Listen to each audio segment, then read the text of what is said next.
Hi, and welcome to SEO Hangouts with Josh Bachynski. That would be me. Today, we're in the lazy days of summer. Ladies and gentlemen, we're in the lazy days of summer. And I couldn't find any black hats to argue black hat SEO with. I guess they're all afraid of me because I'm so smart. And I've always out-argue them and tell them that white hat SEO is better when I'm arguing for the white hat side. No, I'm just kidding. They're all on summer vacation. Who knows where everybody is? But I wanted to try and keep my show regular and going every week. So I can't really call it white hat versus black hat SEO show because there's no black hats here to argue with, at least not yet. So I'm going to have more of an SEO hangout. For those people who've been watching me a long time, you know I used to do SEO hangouts. And so I'm opening up the floor today, guys. If you have any SEO questions, if you have any sites you want me to look at, you have any SEO issues you want me to take a look at, I will answer as much as I can and do what I can on air, live on air. You can join the hangout if you have a question to ask. Oh, there's a black hat I can argue black hat SEO with. How you doing, Clint? What's up? You look lonely, so I figure I can... Well, thank you, sir. Thank you very much. It's good to see you, Clint. As I was just saying, I'm doing an open kind of SEO show today. If anybody has any questions about SEO, I'm going to table those questions. I'm going to try and answer those questions. If they have a site they want me to look at, I'm going to take a look at their site and give them whatever kind of SEO help that I can give them. I'm also going to add the chat, the Hangout URL into the chat. If you want to join, if you have a question, please join. You can join and just sit here if you want, but if you have a question, it's better to join. If you don't have a question, then don't join. You don't need to just sit here. And then so if you have a question, go ahead and join. And I'm going to commit my time to answering some SEO questions right now. Clint, if you want to jump in and give your 2 cents on whatever we look at, that's fine too. Even if we disagree, of course, this is the white hat versus black hat show is more of a debate show, so we can have a friendly debate about what way we would do it, and that's perfectly fine too. Sound good, Clint? I like these kind of shows. All right, fantastic. So before, I don't have a lot of SEO questions right now. Somebody asked to take a look at this site. I can take a look at this site in a couple seconds. Right off the bat, I want to kind of just look at some stuff here. So Diego Maria asked, can I look at this site? I think it's called testosterone.com. I'm going to just take a quick look at it to see what it is before I put it on air. Who knows what this could be? It's probably not, probably not bad, but it's probably a site selling some kind of testosterone. Yeah, it looks like an affiliate site. Okay. So I'm going to take a look at this site. Thank you, Diego. Diogo. Sorry if I'm mispronouncing your name. Thanks for letting us take a look at this. And I'm going to, if you have any specific questions, please, by all means, ask specific questions in the chat. Put 3 stars beside it so I can see your specific question. I don't know if, did you join here? Somebody joined. Oh, did you join? Do you have a microphone? I don't know if you can hear me. We can hear you. How you doing? Okay, great. Hey. How do you pronounce your name? Diogo, it's right. Diogo. Okay, thanks for joining, Diogo. So yeah, let's take a look at your site. And if you have any if you have any specific questions, why don't you ask them now? I have a couple. I'll share the site so people can kind of see what we're looking at here. Okay, so do backlink pyramids still work as of right now? Okay, so the first question is, do backlink pyramids work? Do you have any other questions? I actually do. Do you think dropping .edu or dropping .gov backlink once per month is too much or too little? What do you think about that? Okay, so that's a good question. I'll take a look at the site in a second and I'll go through some of the, well, I'll do that first. So let's, when somebody, I do all kinds of levels of audits. I'm sure, Clint, you get the same thing. People email us, they say, what's wrong with this site? Why is it not ranking? Or they'll email, how hard is it to rank in this niche? And I have kind of like a 5-second look I can take, and then I have like a 5-hour look I can take. The 5-hour look obviously is better than the 5-second look. I can get much into more detail. I can see what's going on. I can do an audit and see what's going on. I know, Clint, you have an audit process as well. So if you want a high-level SEO audit, contact me, contact Clint. We definitely do these things. This is what we do for a living. At least that's what I do for a living. I know, Clint, you also run sites as well. And Clint's more on the black hat side, and I'm probably more on the white hat side. That might be a way to decide who you want to call, but we're here to help out. At least I'm here to help out. Clint, I assume you're willing to take phone calls and emails as well? For sure.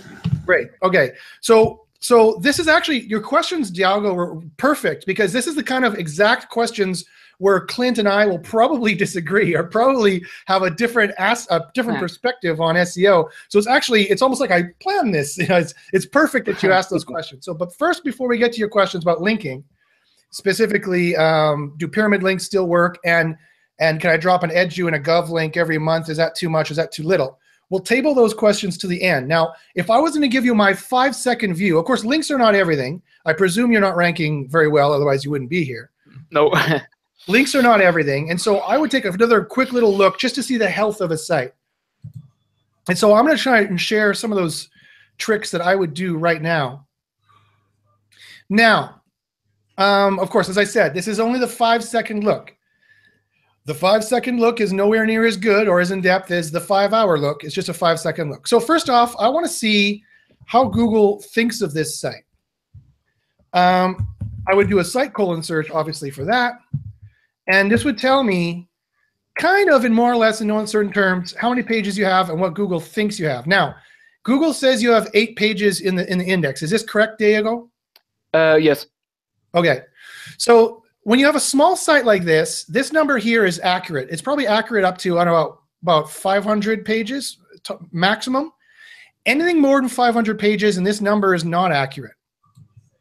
Like if I check a different site here, for example, what's a good site I can check here? If I just take sepsgraphics.com, for example. It says there's 320 pages. That's probably accurate, but if I want to check for sure if it's accurate, what I do is I go up here, this is a little trick, I put ampersand start equals 990. And that's going to start the search at the end of the search results. And you see what it gives me? It says it goes up to page 33. I click page 33, and this actually tells me how many results are actually in their index post-filter, right? Now, this is not including any duplicate content filter that they have. So as you see, this number that we had before here, it was 327. That's about right. The actual number they have is 322. So this is not 322, 327. That's around the accurate amount. But if I could think of a site off the top of my head that I know has many, many more pages, you'll check to see, you'll do this start 990 thing at the top here. Again, it's just ampersand start equals 990, and it gives you a more accurate kind of result. You can also use this, it's kind of interesting. So if I go testosterone booster or supplement, right? That's probably something you want to rank for. If I want to see, actually, it says 1 million results, over 1 million results, but if I want to see actually how many real results there are, I would put this, for people optimizing for this phrase exactly, I would put this in quotations. Now it's down to 607,000.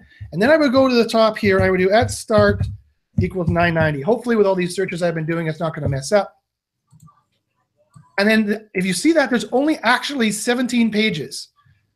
There's only actually 17 pages of results, because that's what it would give me when I do the actual start 990. And even if I go back here, oops, even if I go click through, it says, oh, there's more pages, but really there's not, right? This tells me that there's only actually about 170 results of pages optimizing for testosterone supplement. Now, sometimes it gives you weird results. Like sometimes, for example, I'll do a site colon search for a site, and it'll give me this page right away, and it's only got 1 page index. Have you ever seen that, Clint? When there's only 1 page, like when you do the search originally, you do site colon foobar.com,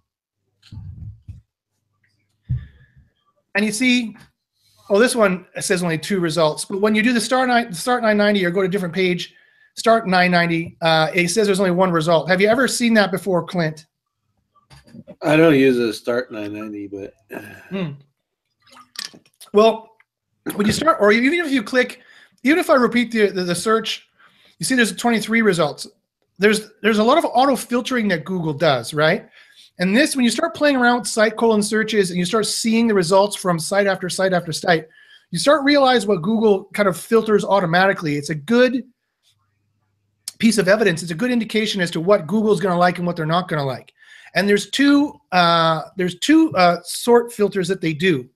They do one at the caffeine level. So caffeine is their indexer. They index all the pages. They check to see if they're thin, if they're search results pages, if they're garbage pages, if they're duplicated, or obviously spun. If they are, they don't even index them. They take them out of the main index and put them into some kind of supplemental index. That's the first filter they do. It's kind of important to understand how and why they do that for testing, for when you're working on affiliate sites, when you're working on any kind of sites that has auto-generated content or spun content. The second filter they do is after you do a search, they sort the results and they send it to you, and they filter out any that are partially duplicated, but you might want for any other reason. They're not completely duplicated and haven't been completely wiped out.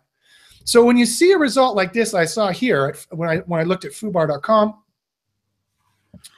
that's kind of what I'm seeing here. When I do the search, it's like these are the only two really authoritative quality pages as far as Google is concerned, or an example thereof, right? And if I click to show the omitted results, there's way more than just this two. There's the whole bunch. This is up to 22, like mail, foobar.com, just a page they know about, but they know it's not for search, right? Because this is probably where people are getting their mail. Or the login page. Again, this is robot out by the robot's text.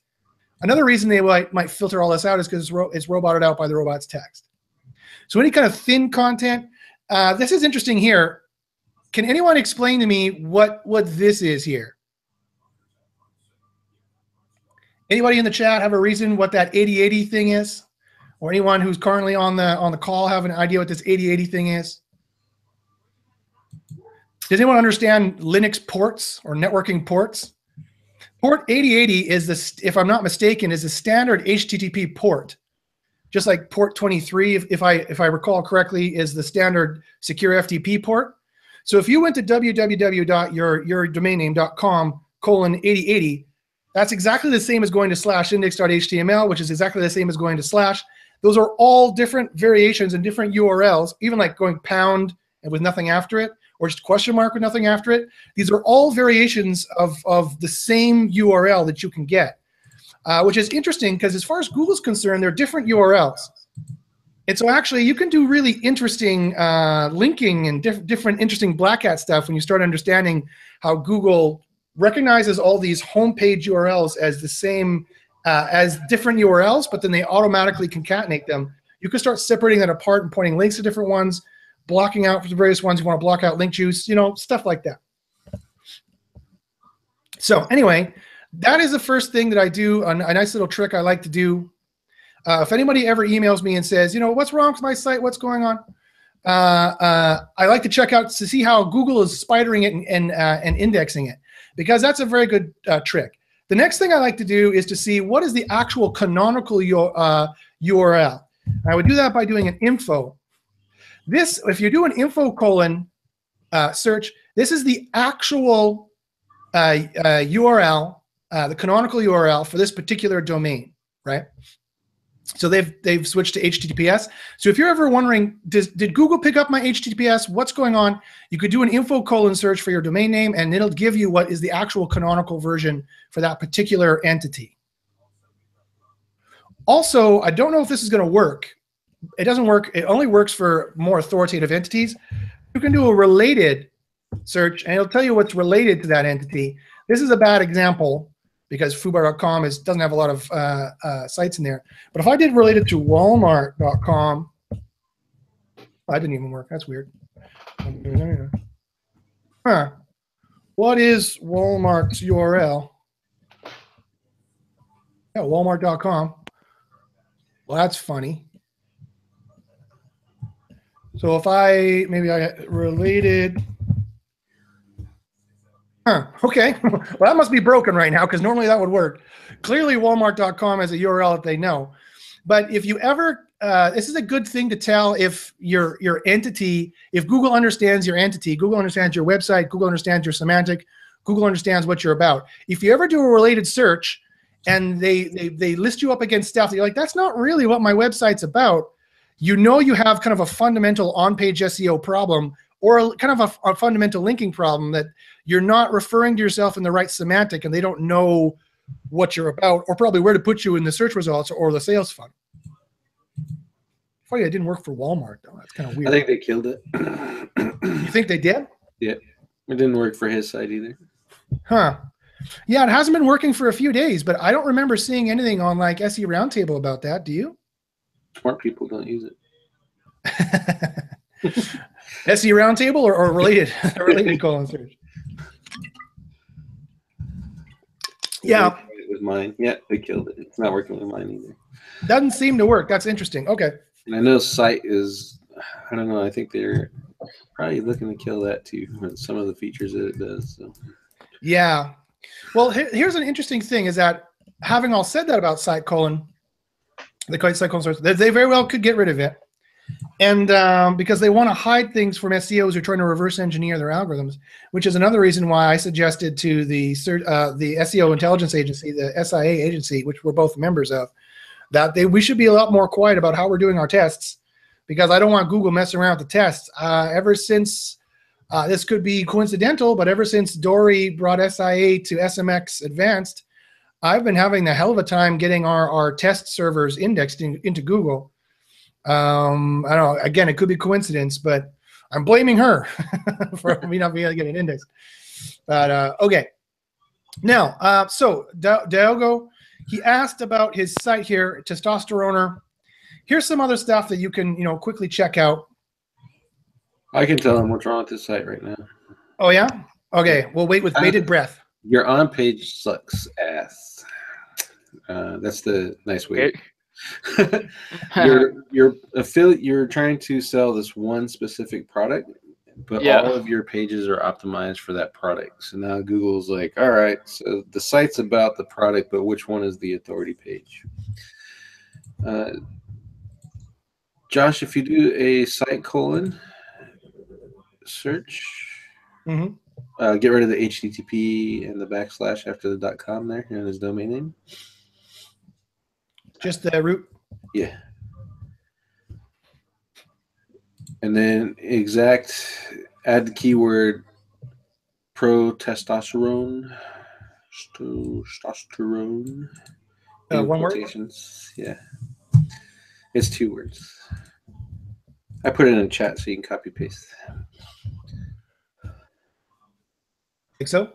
Right. So what you see here is Google saying that all of these pages on your site are related to that one term, because you've essentially done that. You've told them that. So all of these other internal pages here all need to link to your homepage, because you want to rank your homepage for that term, pro-testosterone review, etc. And you need to fix that title tag that's shown there too on your homepage. Hello world, yeah. Yeah. Well, delete that post for one. But the main homepage title tag should have, it's pro-testosterone. You're trying to sell it. So pro-testosterone is probably what they're searching for. So that needs to be in that title tag. Okay. Yeah, I mean, you have to ask yourself the basic question, where do you want to be in the sales funnel? Are you trying to inform them higher up at the sales funnel? You're trying to be, in which case they're going to be asking questions like, what is the best testosterone supplement? Or are you trying to sell it at the laser edge of the sales funnel, at the sales end of the sales funnel, where they're already found out about pro-testosterone, the product, and they're trying to buy pro-testosterone, the product? Yeah, a little microsite like this is going to work better for that long tail pro-testosterone reviews kind of searcher. You're not going to rank this site for testosterone or testosterone supplement. It's not going to happen anytime soon. So I would go after that product name specifically and fix that interlinking and fix your optimization so that it's you know that it's the main homepage is where your money is going to be made, and that's where you do all your CRO stuff eventually, and everything else is supporting documents to rank that homepage, and that'll keep Google a little bit happier and more likely to rank you faster. This is a new site though, right? What, sorry? How old is this site? 6 months, I think. I'm not completely sure. All right. You're using all-in-one SEO pack. It's not a bad tool. Yeah. I prefer Yoast, because then you wouldn't have to have Jetpack on your site as well. And that would kind of help you out a little bit, make everything a little bit easier to manage. And that helps you, if you get the premium version of Yoast, it'll help you with that interlinking issue that I just pointed out to you. because it'll tell you, hey, you're optimizing multiple pages for the same keyword. Knock it off.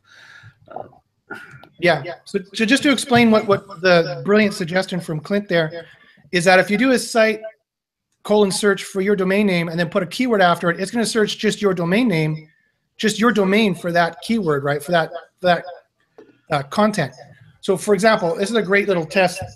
When you do site : and you see all the results, you will see, okay, well, how much of my site is just geared towards a particular keyword? You put the keyword after it, and you could just compare the results afterwards. You say, wow.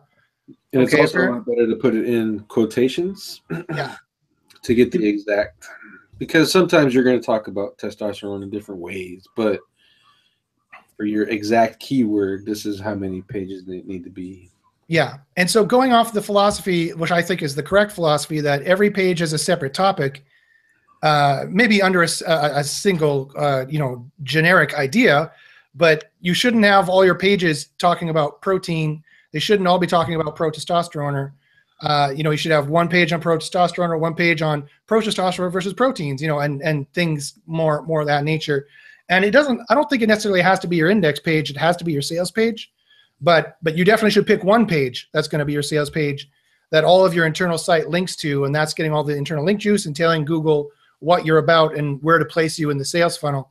And I think Clint's entirely right that it's going to be very, very, very difficult for you to rank this site for pro-testosterone or queries. Like if I just take a look, so let's actually do this. So if I open up SERPworks, is the other thing I wanted to do, another quick little test I do. SERPworks, just so you know how it's spelled, is SERP works like this. I think it's a great tool to quickly tell stuff about a website. You can see right away here that you've got 180. Actually, let's just do. I just want to do it on the testosteroner.com. Was that it? Yep. And that was okay. I want to see what's going on the root here as well. So you have 186 root domains pointing to you. You have a PA of 25 and trust flow. So for me, I don't know, Clint, you might disagree. That's fine. But for me, the most important link metrics are referring domains, actually isolated class Cs, actually class C IPs, but they don't tell you this here. So I'll just go by root domains. The page authority is important. I kind of pay attention to the spam score, but not only incidentally, and the trust flow. Would you say your top linking metrics are trust flow, PA, and referring domains as well, or would you disagree? When I start looking at a site, I look at Ahrefs, domain rank, the PA, and the trust factor. The spam score, because we know that Moz's index is not as good as everyone else's. I kind of take that for what it is, but those three are what I look at right off the bat. Yeah, and the Ahrefs domain rating or URL rating is going to be a metric based on, I think, these numbers here. Yeah. I also look at the number of keywords you're ranking for, because that'll tell me how many pages you got and how big the site is. I'll look at the amount of traffic you get. I'll look at your keyword density. Again, Clint and I have debated this a couple times, but we know this number is not perfectly accurate, but it's a good indication. It's not going to be a good indication of this because it's going off whatever you typed in here. So clearly you don't have site:testosteroner.com anywhere on your site.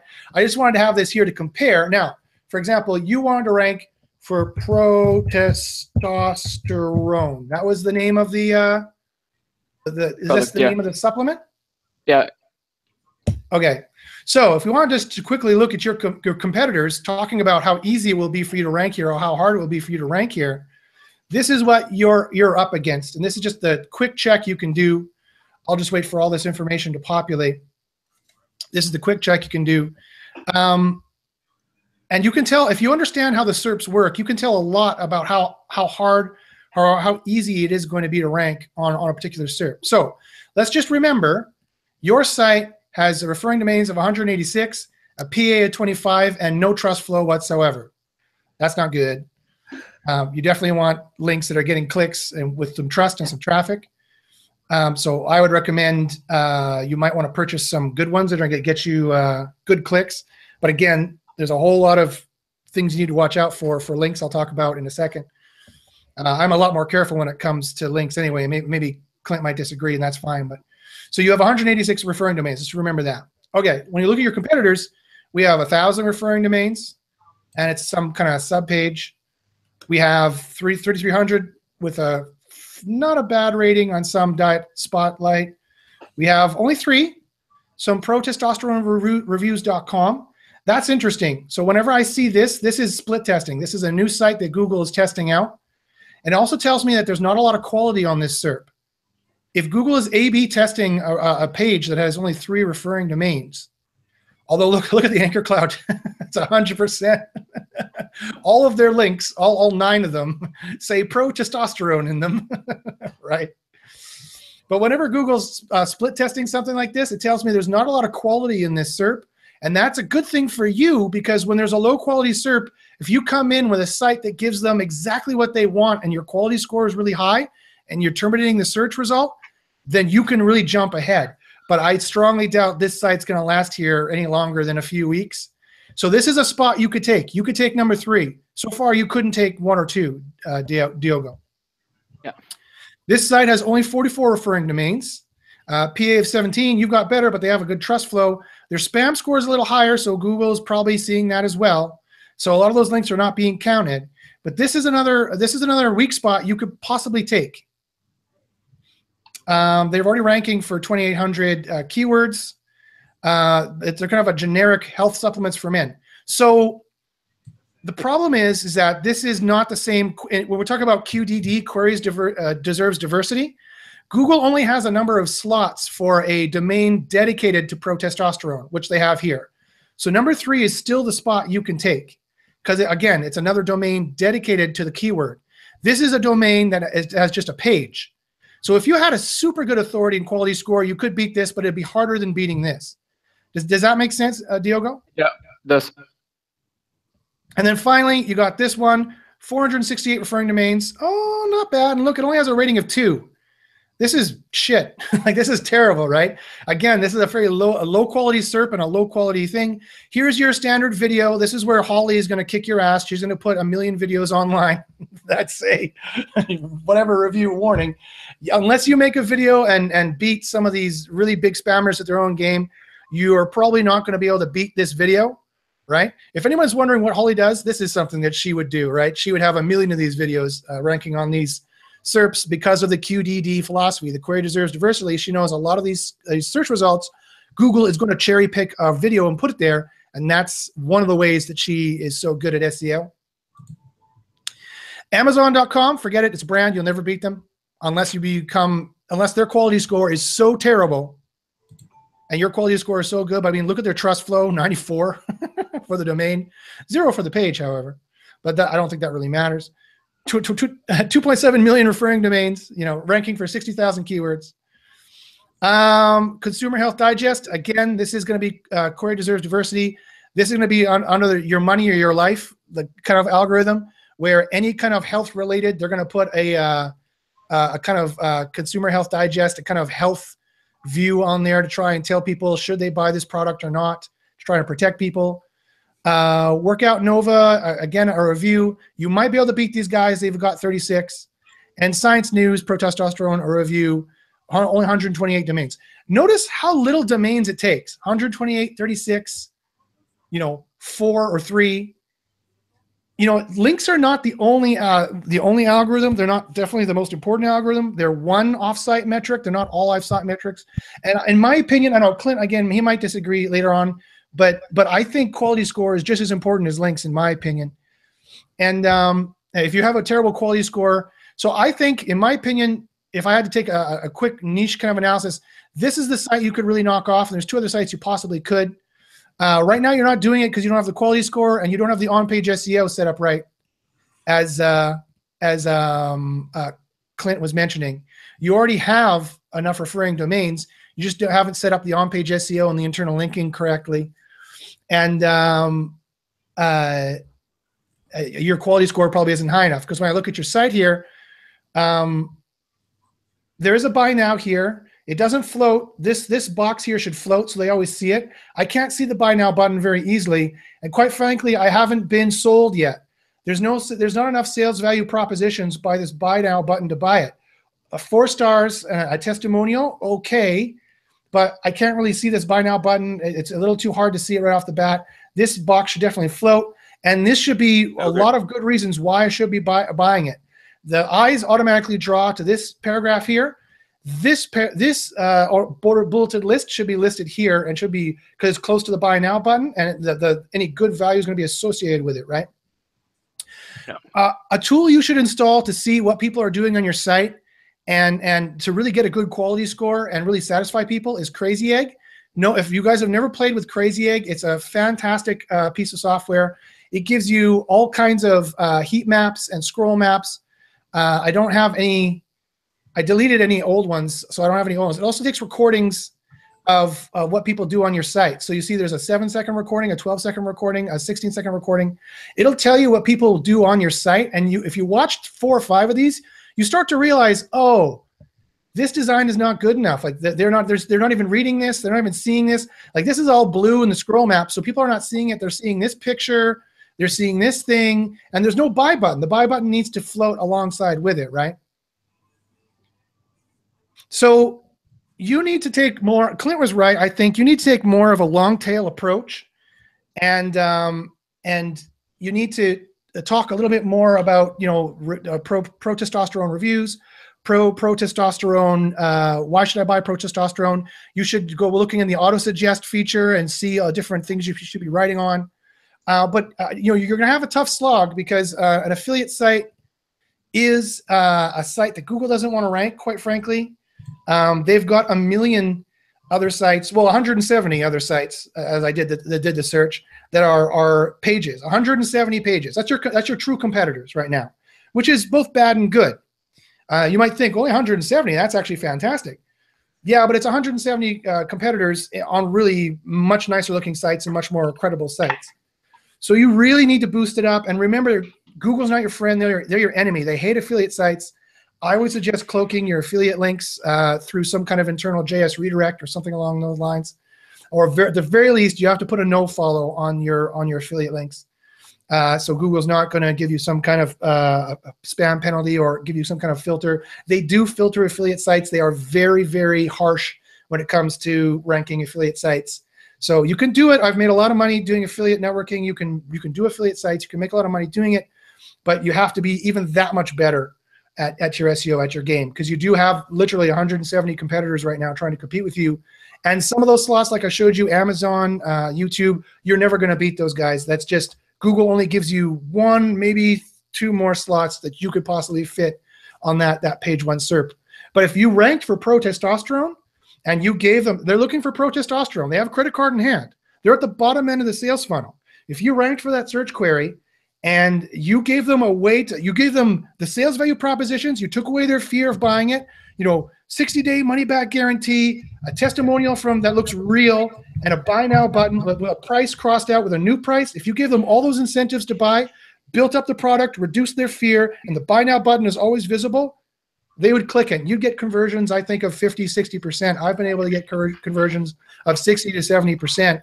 Doing that kind of a tactic at the end of the sales funnel. Top end of the sales funnel, no way. Bottom end of the sales funnel, when they've already decided they have their credit card in hand, okay, I'm going to try this pro testosterone. They're just looking for the right person to sell it to them. You could be that person. Diogo, do you have, and you had linking questions. Okay, so let's get to the linking questions, Ed. So this is a great deep dive on this kind of site. So your questions were, if I recall correctly, 1, do pyramid linking still work? Tier 3, Tier 2, Tier 1 money site. First question. Second question, how often should I be getting edu links? How often should I be getting .org links? I'll give my opinion first, and then I'll let Clint give his opinion, because we're probably going to disagree a little bit on this, me being the white hat and him being the black hat. We'll probably disagree a little bit. Here's what I would say on that. You already have 168 referring domains. Your page authority is already in range to rank on page 1. You have no trust flow, though. So you do need to still add links, right? Because you have no trust flow. Google's not trusting probably a lot of those links you've got. You need some trust flow. You need some links that have clicks through on it, in my opinion. You already have the link juice to rank there. You just haven't done the on-page correctly. So you got to fix your on-page. And then, in my opinion, you got to fix your quality. You got to get that conversion funnel going the way I talked about, and with the sales value propositions right there and the buy now button with the incentives, so that you're terminating the search. If they search pro testosterone reviews, they're getting the review. Like whatever they're doing, you have to answer that question the best. So let's say you fix the quality problems. Now you have to get to the linking. You need to add some trust flow there. I would add, I would go out, I would look for some links on some blogs that are within your niche. Preferably they show up for some searches that you would want to rank for or close to that. And you want to buy some links that are going to give you do follow links that aren't lumped in. They're going to be blog links. They're not lumped in with all these other links. So it'll be hard for Google to find them. This is a risk. Google could find this. I'm a white hat SEO. I'm supposed to tell you this is a risk. Google could find this. And that you'll actually get click-throughs. And if you're not going to actually get click-throughs them, I would actually fabricate click-throughs them. I would buy a Fiverr to click through and go through on them or something along those lines. That's not very white hat of you. No, it's not. Because this doesn't call for a white hat solution, right? You know, it'd be great if in the affiliate world people gave a shit and would link to you organically. They don't. That's just never going to happen.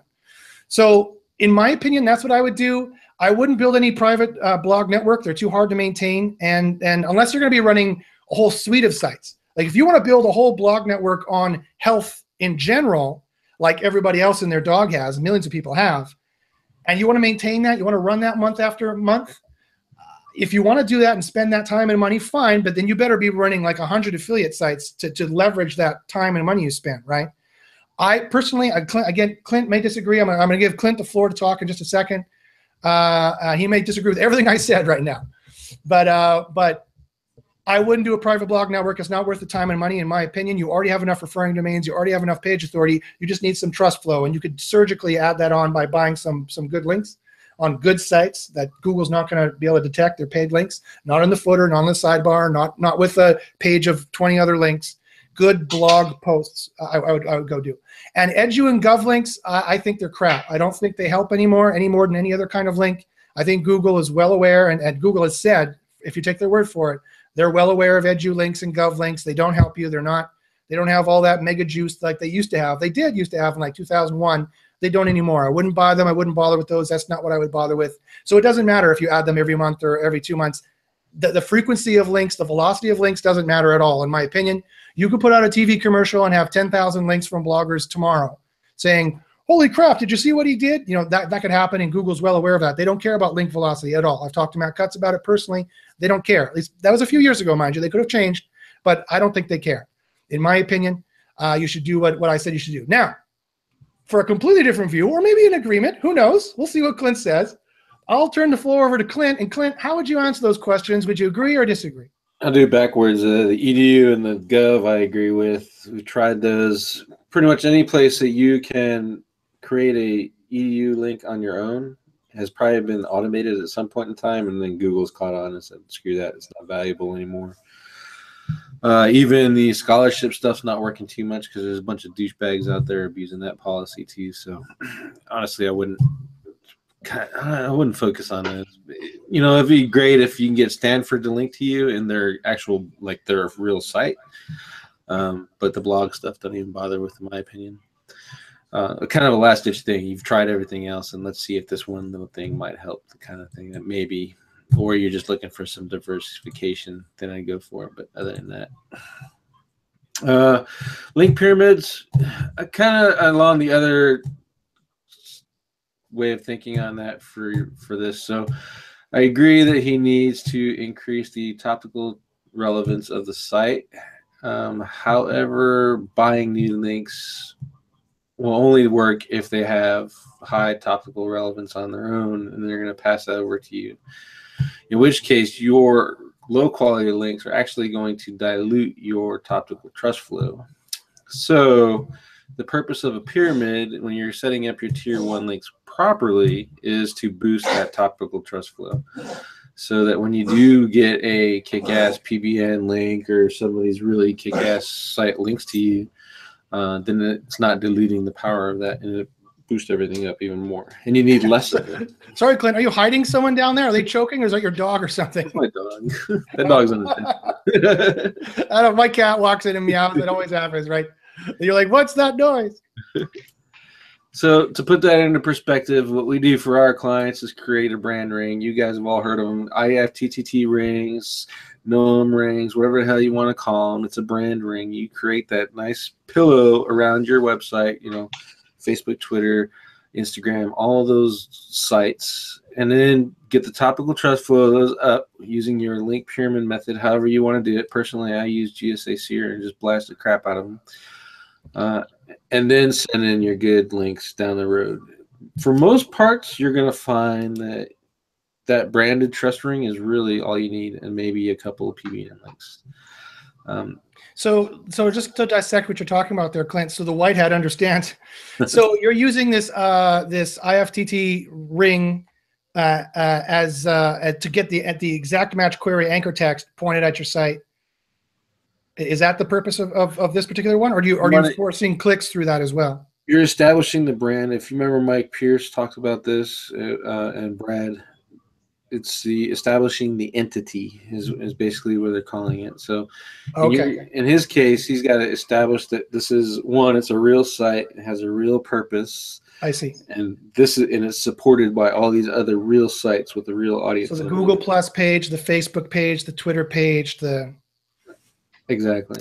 And that's all, so it's all confirming that, Josh's House of Fruit, this is Josh's House of Fruit Google page, Facebook page with seemingly real stuff going on there, all linking back to here, and this site should reciprocal link back to these, establishing this entity that's a real thing on topic XYZ.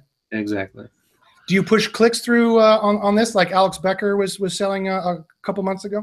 You can if you want to, but basically what you do is when I create my rings, then I find out where the market is most active, and then I'll focus on those channels to push the clicks through those. But Mike has. Those guys have kind of a crazy system where they manage to get everywhere pushed through. But for me, I like to focus on one or two just because it's more manageable. So this is an interesting, very interesting discussion, because I've given kind of a completely different, like we're 80% the same, and then just the top 20% were different. I'm saying a completely black hat solution. I'm saying do a search for on your topic, and find something on your topic. So we agree there.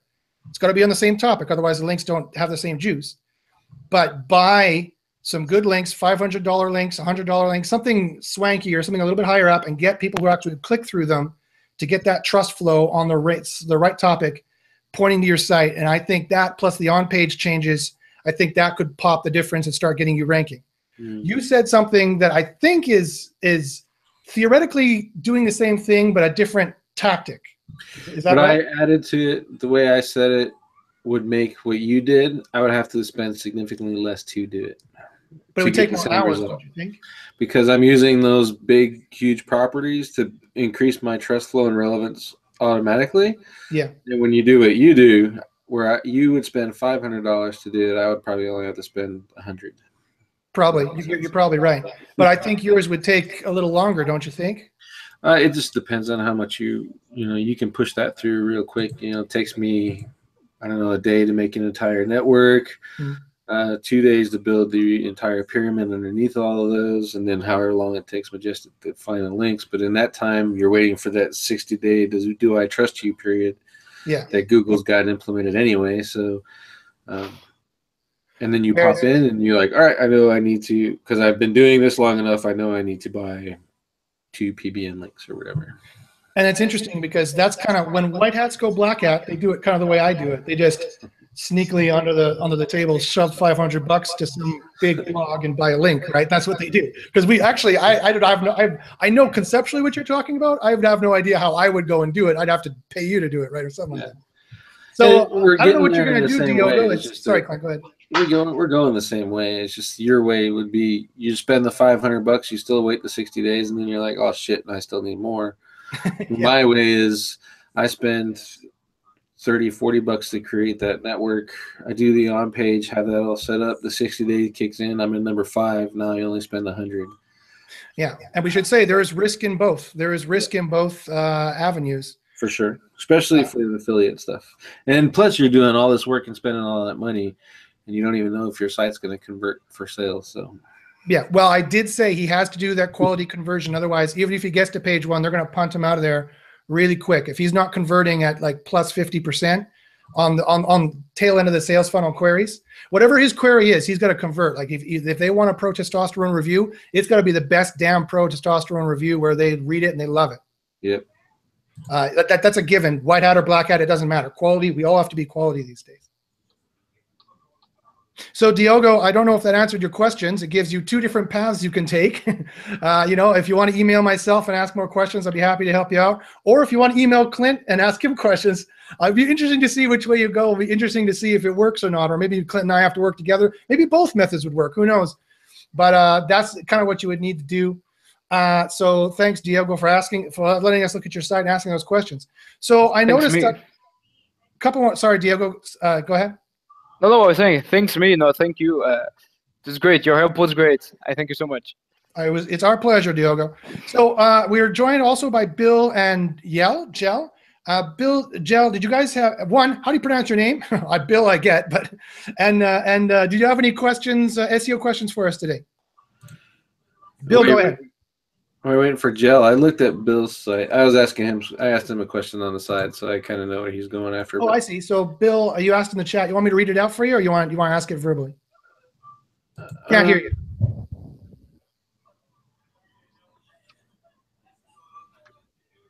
Still can't hear you. You're not muted on my side, so you should be good. I see that big, nice mic of yours. Because you have your earphones in, it's probably going off the microphone on the earphones.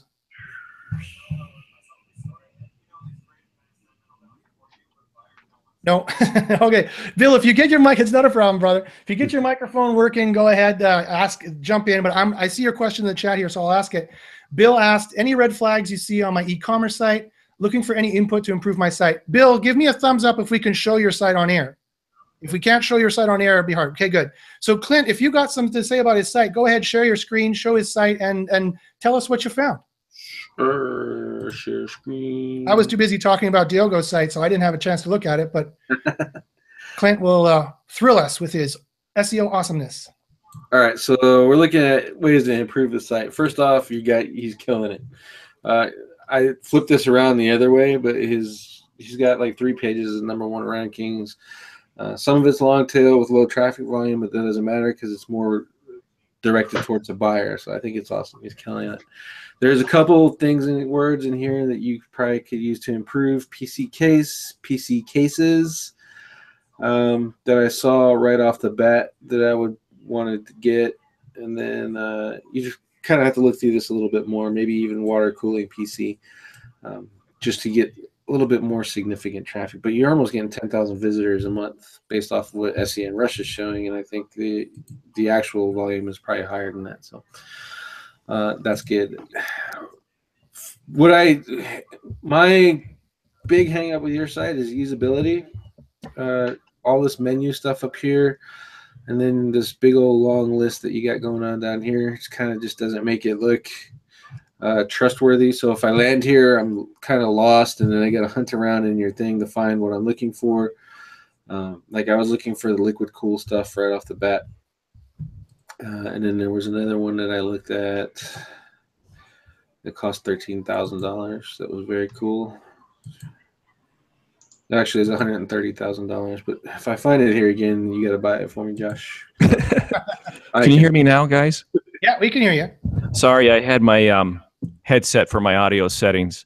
I wanted to say that I followed you guys since you started these Hangouts, Josh. I was already following your videos, and Clint, when Clint came on board, so I'm a big supporter. I try to learn from you guys. I'm more of a hardware guy. It's like in my realm, software evil, hardware good. Right.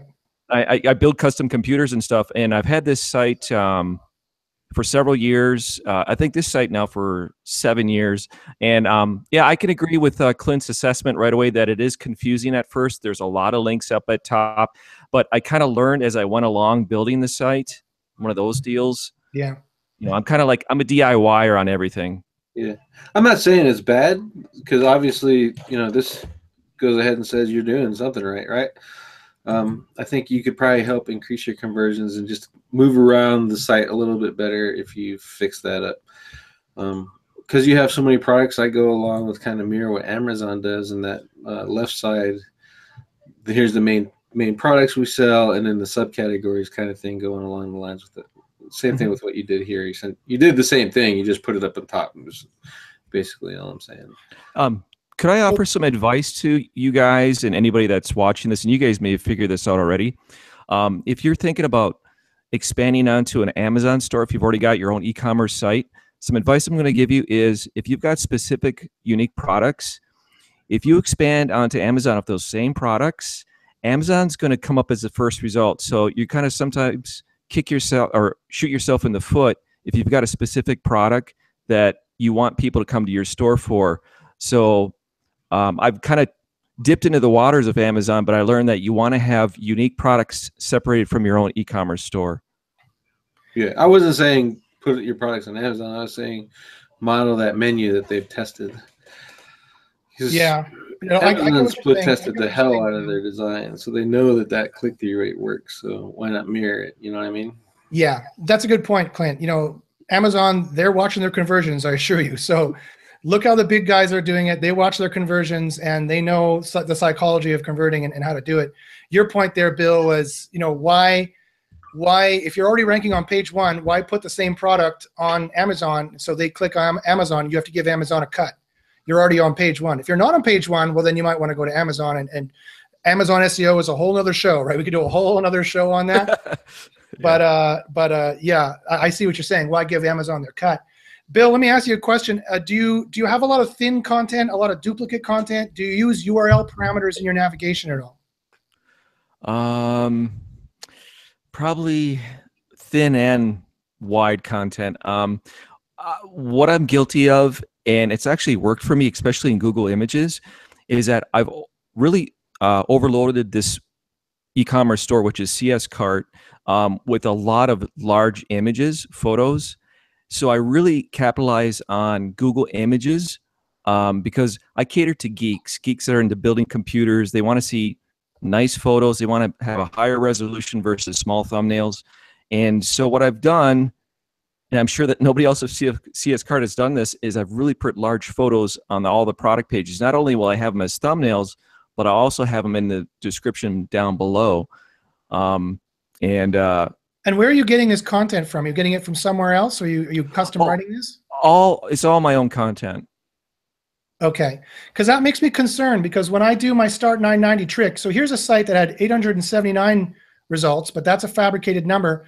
When I do my Start 990 trick, whenever Google says there's nothing at Start 990, that makes me very, very nervous. Like I showed you that other page. If there's only 322, it should give me to page 30 on a healthy site. Whenever I see this, there's some definite filtering going on from Google's side, and they're not liking what they're seeing here. Again, I'll just go through my basic stuff that I showed before. If I do info, they clearly want the HTTPS. When did you change to HTTPS, by the way?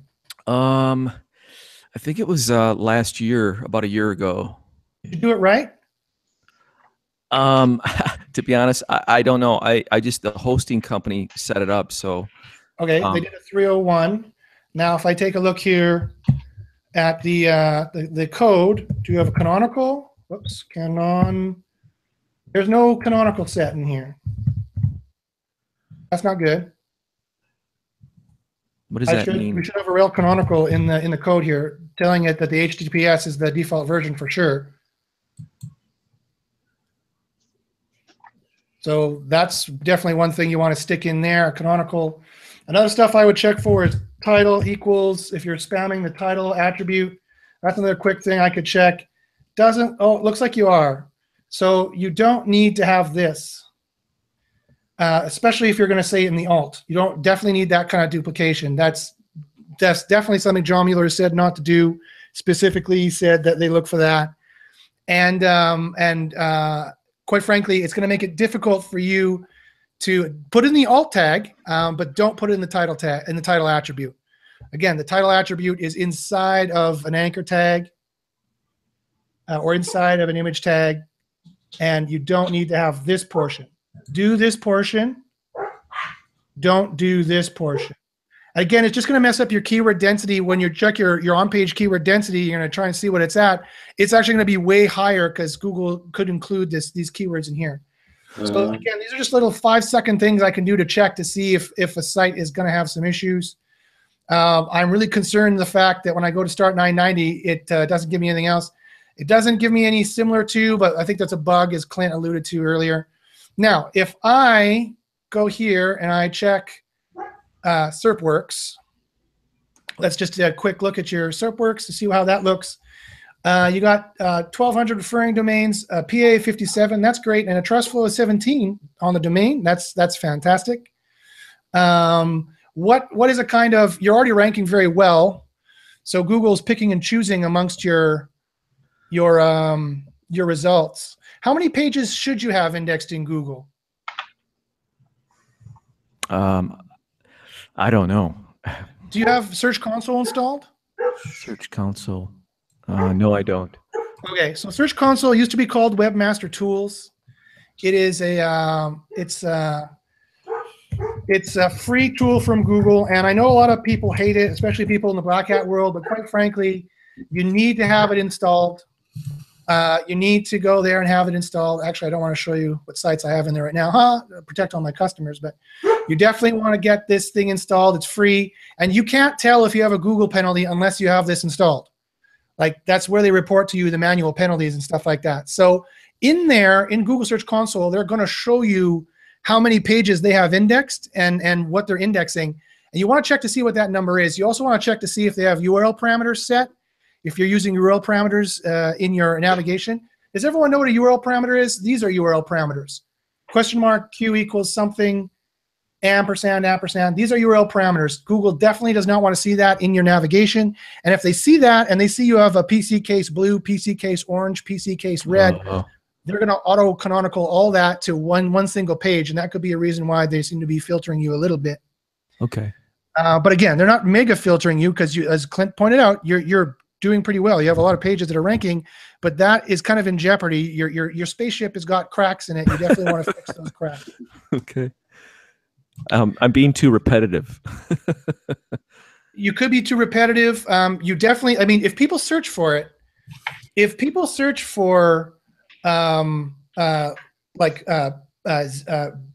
PC case, Alienware, PC case, whatever. If they're searching for it, it should have its own page.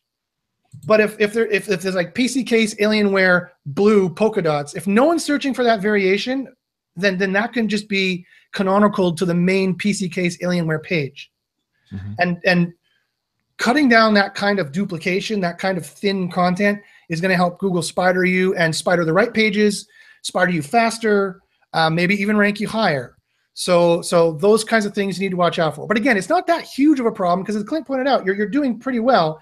But it's like your ship, again, has some cracks in it, and that could blow open a huge hole at any time. Google can make a single change and decide to be a little bit more aggressive on duplicate content, and your site is just decimated in the rankings. So you're not healthy right now, and so I really recommend fixing that. If you want more information about that, email me or email Clint, and we'd be happy to help you out. Okay, great. Thanks, guys. Okay, so we've been going on for a while now, guys. I want to get to these questions I have here in the chat. I'm going to try and answer as many of these questions here as possible before we got to go. SEO 530 Limited says, client has given us an enigma, quotes, garageequipmentonline.com. Nice site, no horrible links, couple of weak ones now disavowed. Don't disavow any links. Ranking great for you in UK for garage equipment finance. So here's the question. Ranking great in UK for garage equipment finance, but not garage equipment. So I can tell you right off the bat, and we had this example last week, and Clint is the one who brilliantly pointed it out. Those are two different queries. Garage equipment finance and garage equipment are two different queries, and they have to have really crappy quality and really nothing to show for garage equipment to show a garage equipment finance site, which is a different topic, to rank for garage equipment. So you need to make a page dedicated to garage equipment so that they can rank it for garage equipment. And all your stuff dedicated to garage equipment finance, that's a different topic, and they'll rank that. You have anything there to add, Clint? No, I don't. Steve asks, how does Google see adjectives in front of keywords? Example, apples, green apples, red apples, fresh apples. Are those unique keywords as far as Google's keyword density for apples? Steve, yes, it is. So like I said, if people are searching for green apples, there should be a page dedicated to it. If they're searching for red apples, there should be dedicated to it. But if they're searching for fresh red apples, they should have a page dedicated to it. But the red apples page is not going to rank for fresh red apples, probably, unless, again, there's no quality and no authority, and they just need more pages.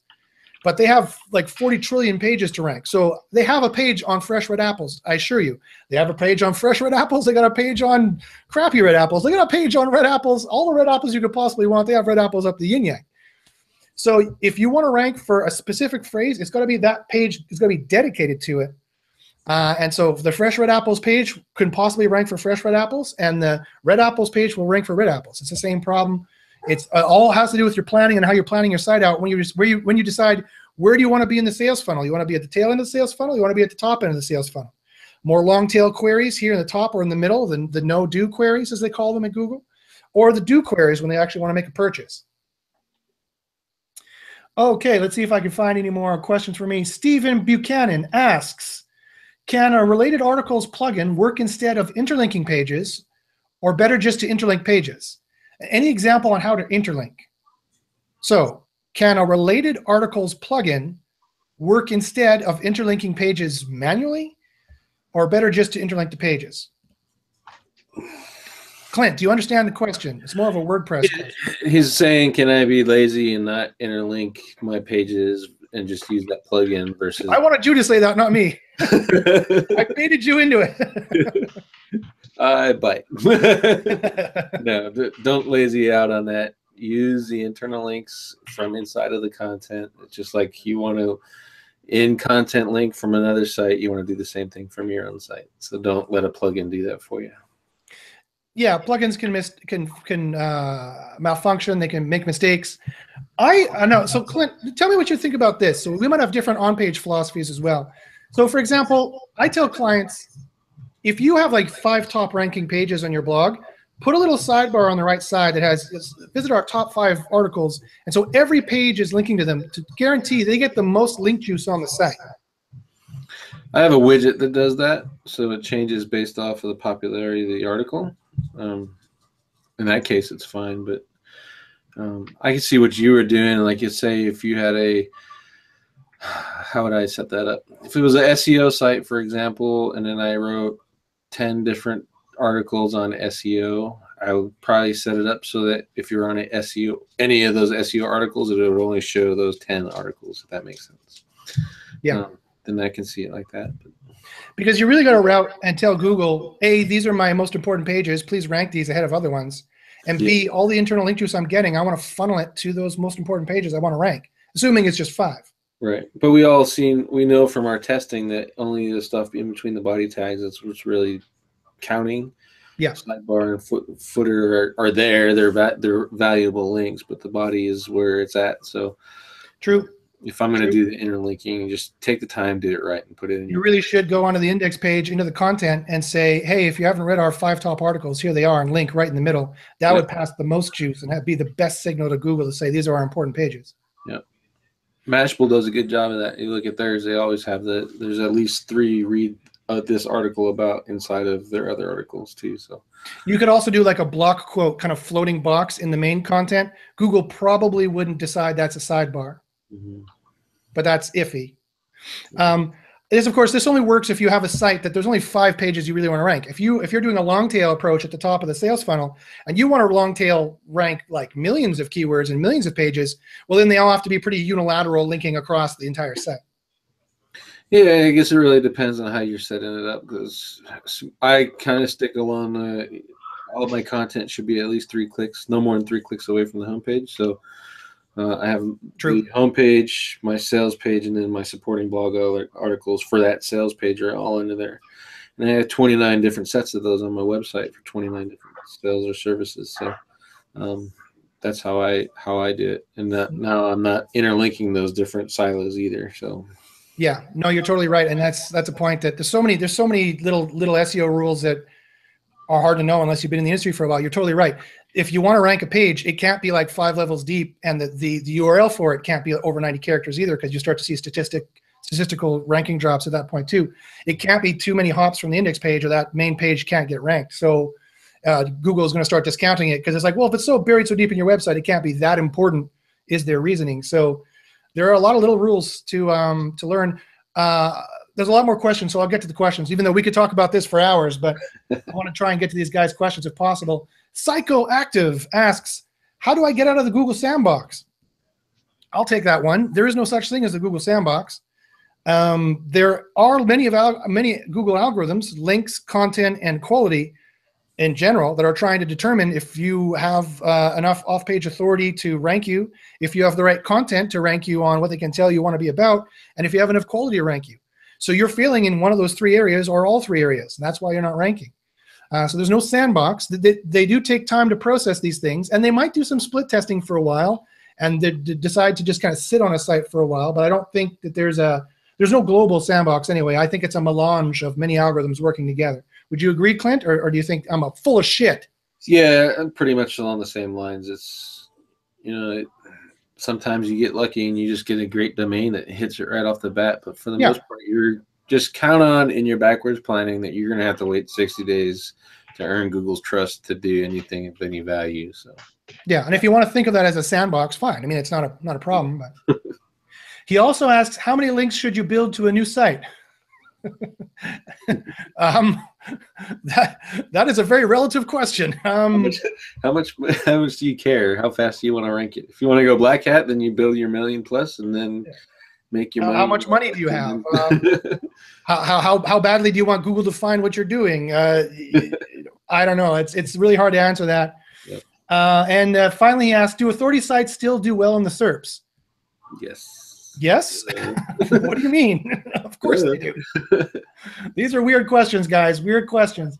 Okay, let's see if I can find some more questions. Oh, I saw some, and then okay, so Struan Baird asks, hi guys, currently ranked between 5th to 7th for the term Digital Agency Edinburgh. How did I know you were Scottish with that name? Digital Agency Edinburgh got a boost from a couple links. Could you guys share your vast knowledge? Baby. Langthologency.com. I don't even know what that is. Yeah, so I don't really, we don't really have time to do more site stuff, Struan. I'd get Quora, find out how well optimize your pages, and then if it's perfect according to Quora, send more links to it. Yeah. So if you guys are wondering what the heck that is, I will put the link below.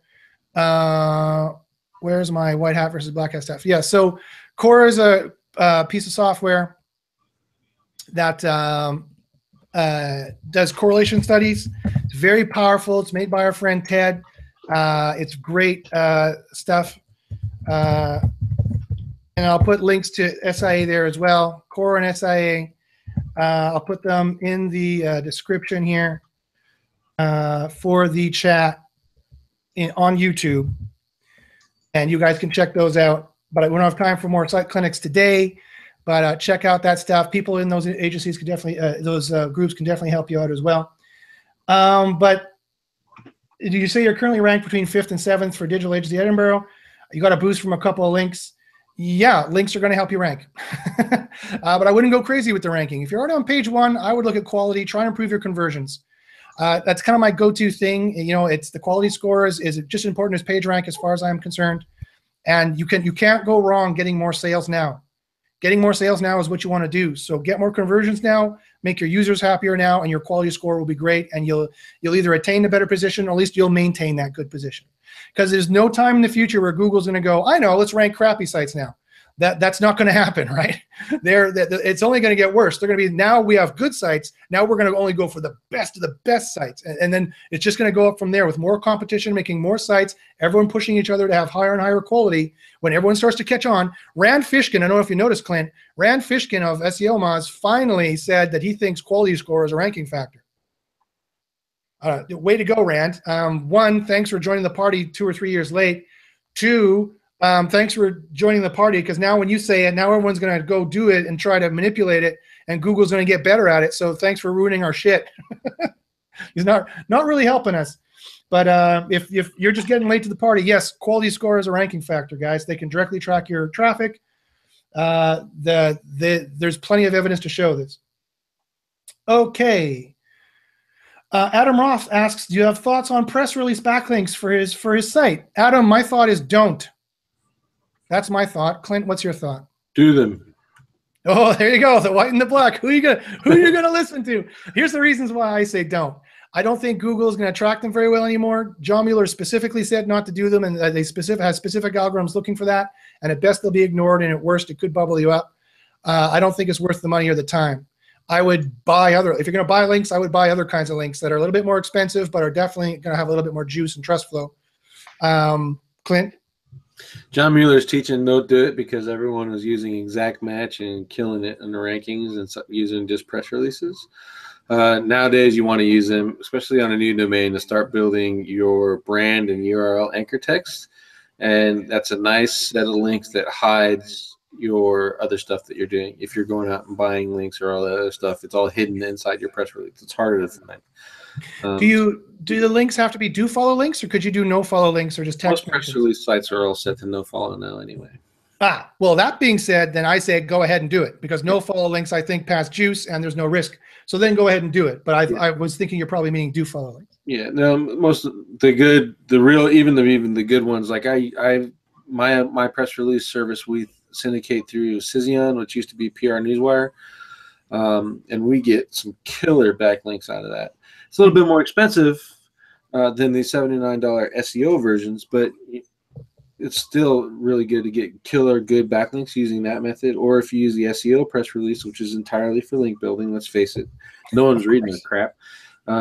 Just use your brand name and your URL anchors, and throw your name, address, and phone number in there too if it's local, to help with your map rankings. You generally have to put your phone address and all your contact information there. Otherwise, most reputable press release sites won't let you even post it. Yeah, a lot of people don't. Like, some of those services actually don't put it in there, but a lot of others are catching on. If you guys ever follow Semantic Mastery, they're even doing some crazy stuff where they're essentially stacking PRs. So get with them and learn that method too. So they'll do a tier. They'll do a tier networking for you.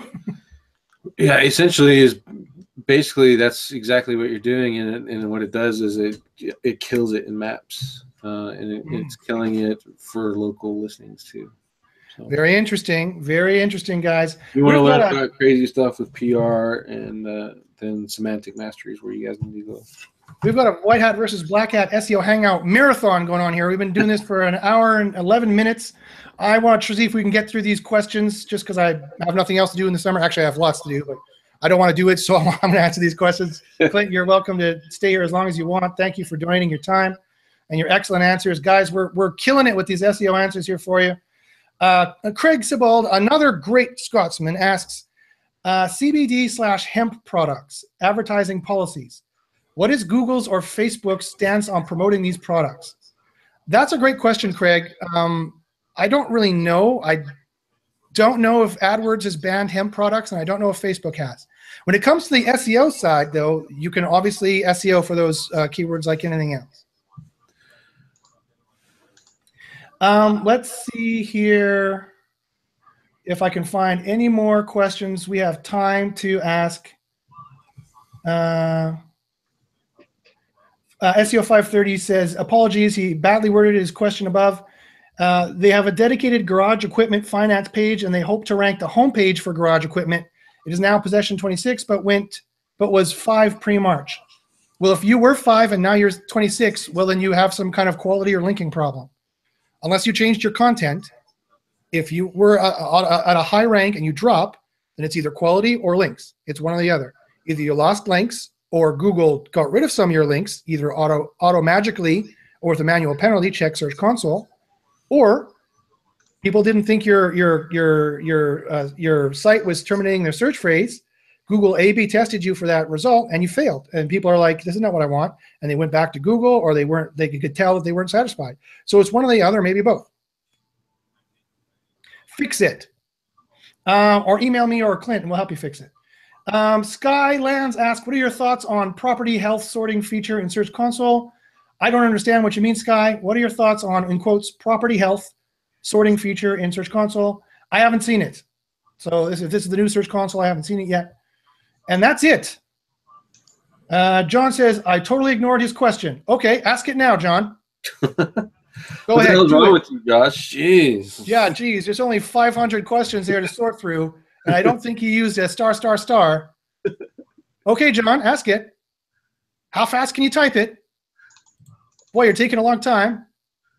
Okay, there he goes. All right, so Christoph L asks, what do you think about SAPE links? Still a good option? Oh, here's a good one for Clint and I to have a debate.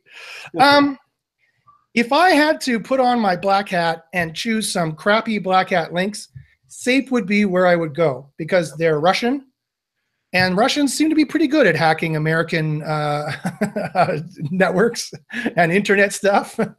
But again, I would be very careful. I would make it to a link router I could get rid of, like a 301 or a canonical I could get rid of at any time. I would put it to a test server first and see if the page goes up or down. And then if it works, I would 301 it from there, a server that I controlled or a page I controlled. I would do it that way to make sure that I can get rid of that link juice at a moment's notice if I thought it was a problem. But again, I would work on quality first. I'm the quality guy. I rank sites usually just on quality alone with like a few backlinks. Like, so I'm the guy who's putting sites there that have like 3 links, but they're ranking page 1 on queries that have like 100,000 results because my conversion rates are like 60% because I planned everything just tickety-boo and the conversion rates are really high. The quality score is really high. But Clint, what do you think about SAPE links? Diego's site would be the site that I would use that on because that's a short-term product. It's probably going to be around, what, 6 to 8 months, maybe a year, maybe. That's probably what I would use that on because I didn't care about it. I just want to make some money quick. Use SAPE, get some good power. Problem there is you got to be good at picking out the sites. So find someone who's already good at getting through that network and finding the good gems and then buy the links from them. Yeah, if you want to investigate on that kind of thing, Clint would be your man to contact. Definitely not me, because if you email me and ask for SAPE links, I'm going to go, okay, Clint or Holly, what should I be doing here? That's who I'm going to email. Yeah, and then SAPE does a lot of interesting stuff with JS redirect links and stuff like that. So, but again, you brought up a really good point for Diogo, is that pro testosterone affiliates product may only be on the market for a year. So if it only has to rank for a year, you might want to just power black hat, try to rank it now with SAPE links and stuff like that. Oh, yeah. And then if you buy some links from somebody else, make sure you can change them later on. Like my method to go buy some links on a related kind of just general health supplement sites. And then if you're going to move to another health supplement product, the links you bought, switch the anchor text and switch it over to the new site so you at least get to retain that value. Or put it through a switch. You can create a PBN, a nice PBN, point all your SAPE stuff at that, boost it up, and now you have, and do it that way. Yeah, no, you definitely can. All right, John Shamayamayana, however you pronounce your last name, finally, and he put like 1, 2, 3, 4, 6 asterisks to make sure I see it this time. Good. He says, what do you guys, here's the question, drum roll, and he wanted me to answer. He was so pissed off. He says, what do you guys think about the sandbox that is applied to new domains which are trying to rank for highly searched keywords?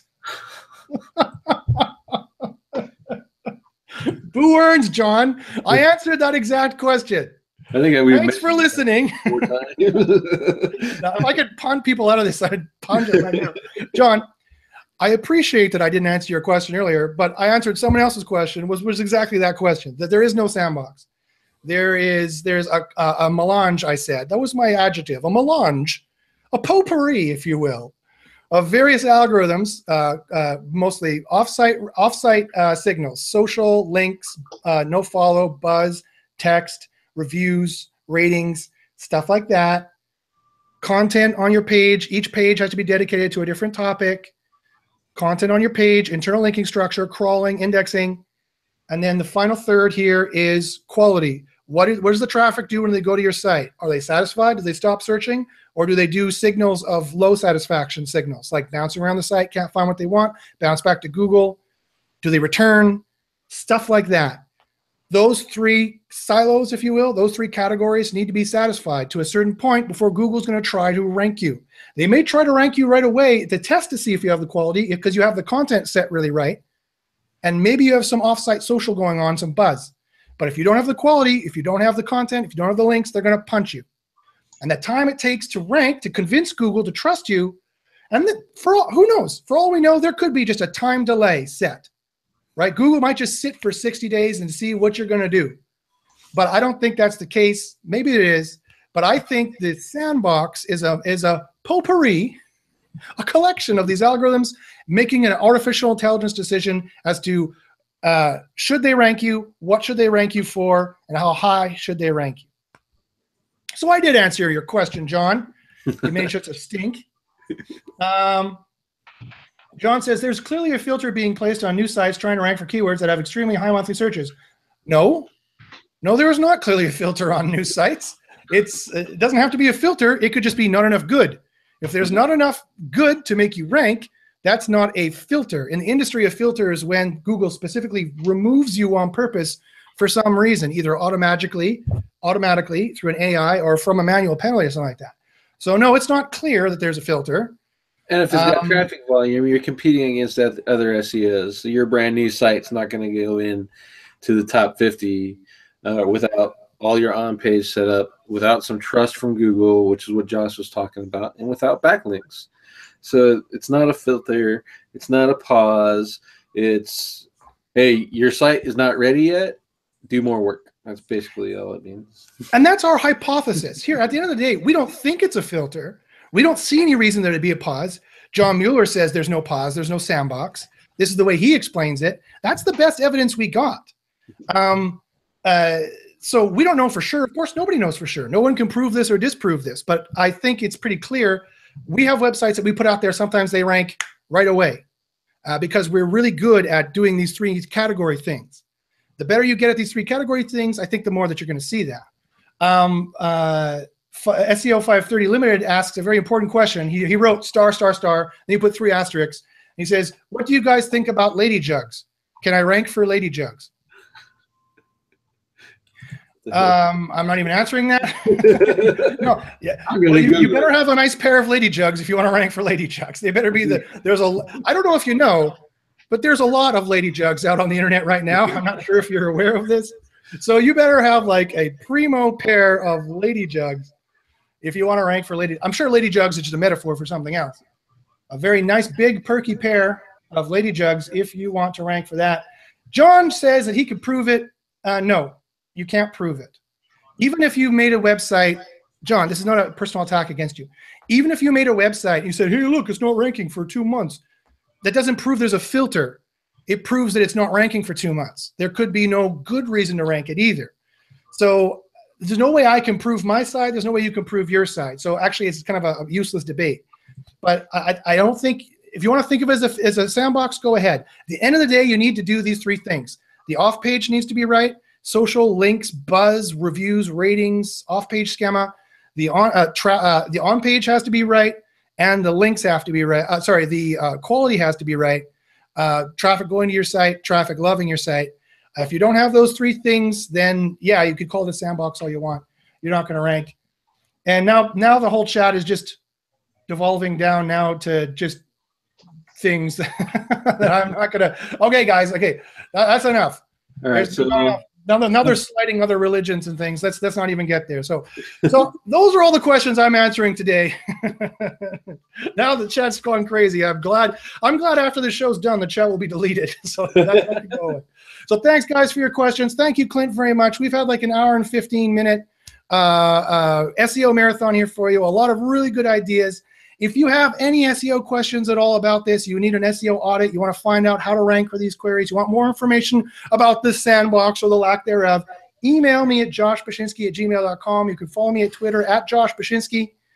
And you can watch more videos with experiments, leaks, tips, tricks, actual tactics to use, breakdowns like this. I have tons of all the SEO knowledge you want at youtube.com/jbashins. Email me for more of the white hatish stuff. That's clearly my ballywhack, more what I do.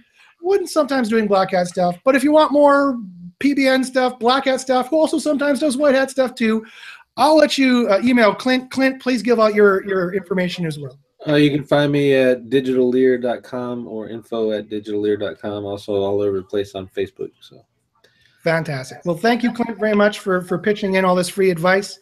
Thanks a lot, guys. And as I always say, good luck in the SERPs, and we'll see you next time. Bye-bye. Bye.